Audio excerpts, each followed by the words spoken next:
comme ce fut le cas tout au long de l'histoire humaine, un système en remplace un autre quand il atteint ses limites.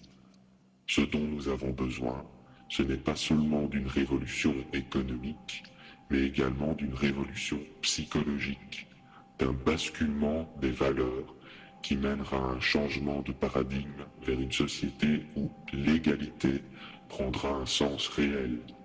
Cela ne signifie pas que le travail va cesser d'exister.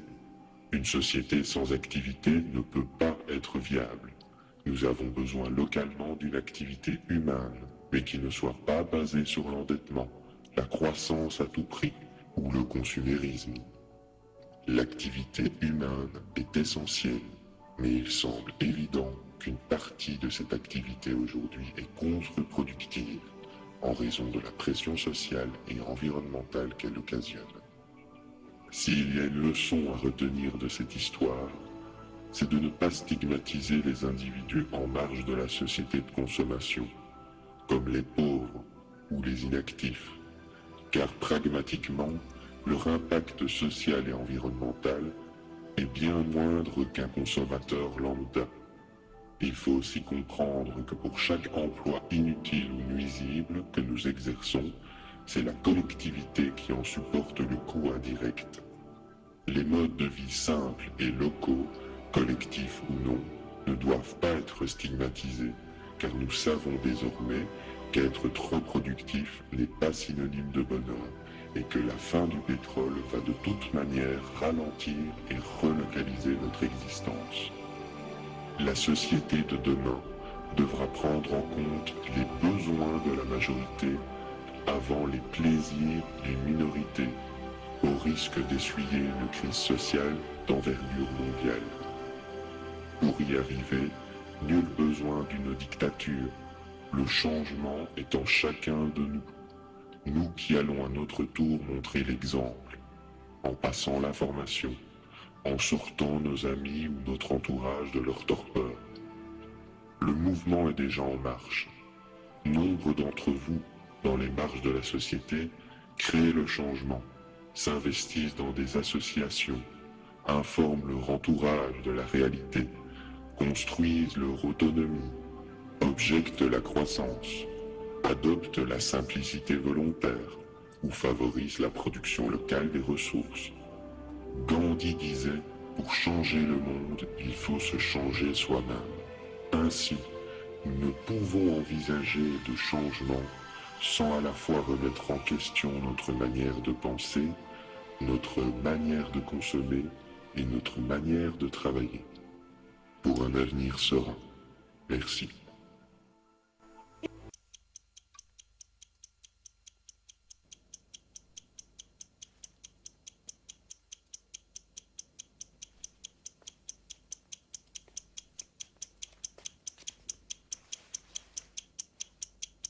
C'est l'histoire d'une société qui tombe et qui, au fur et à mesure de sa chute, se répète sans cesse pour se rassurer. Jusqu'ici, tout va bien. Jusqu'ici, tout va bien. Jusqu'ici, tout va bien. L'important, c'est pas la chute. C'est l'atterrissage.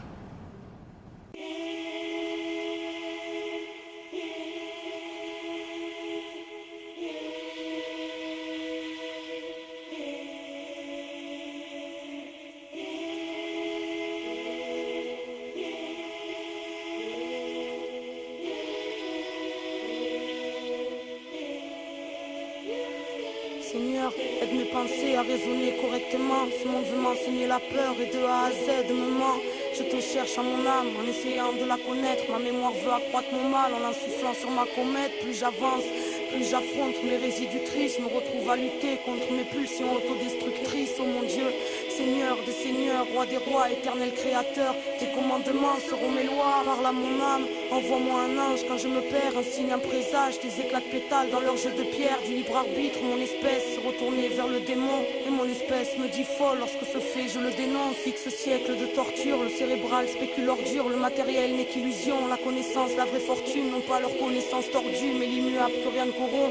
Nourriture spirituelle pour mieux ranimer la colombe. Seigneur, aide mon âme que ce monde voudrait voir perdu, car j'ai refusé de la vendre pour accéder à la vertu. Mes frères planent dans le doute, donne-leur la force de rester droit. La sagesse m'a dit connais-toi, pour voir le ciel faut rester toi. Ce monde blasphème, la foi considérée comme futile par ceux qui ne voient pas tes signes, discernant pas le subtil, mais voudraient donner des leçons aux serviteurs de ta lumière.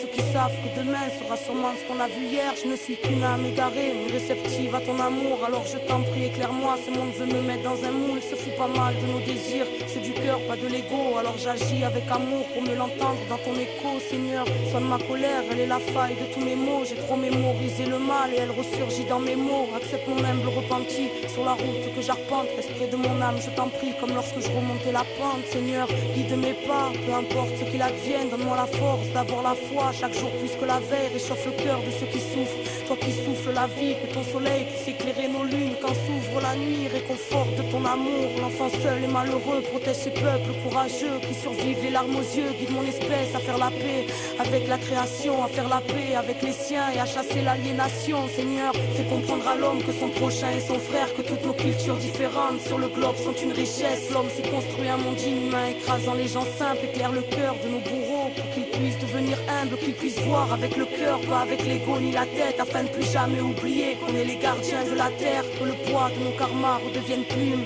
et que les rayons indigo de nos soleils puissent percer cette brume. Seigneur, que ta volonté soit faite sur la terre comme au ciel. Que ta volonté soit faite sur la terre comme au ciel. Que ta volonté soit faite sur la terre comme au ciel. Seigneur, que ta volonté soit faite sur la terre comme au ciel. Que ta volonté soit faite sur la terre comme au ciel. Que ta volonté soit faite sur la terre comme au ciel.